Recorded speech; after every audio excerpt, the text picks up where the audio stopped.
guna mengukur kemampuan selama masa pembelajaran jarak jauh akibat pandemi COVID-19.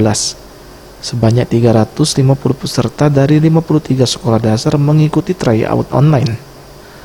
Mas Bihuri, Ketua Yayasan Sosial Pendidikan Pusri mengatakan, untuk pelaksanaannya menggunakan metode daring dengan durasi waktu selama 4 jam untuk 4 mata pelajaran yang diuji. Nah, pada saat ini masih suasana pandemi COVID, sehingga kita juga melakukan tryout akbar ini secara online.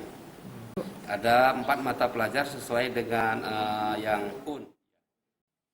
Sementara itu, Ramawati, Kepala SMP Pusri mengharapkan pembelajaran secara tatap muka dapat dilakukan karena hampir 1 tahun sekolah menggunakan pembelajaran jarak jauh. Secara personal, pembelajaran jarak jauh sulit mengukur kemampuan siswa menyerap materi ajar karena keterbatasan interaksi yang tidak didapat pada saat berada di dalam kelas.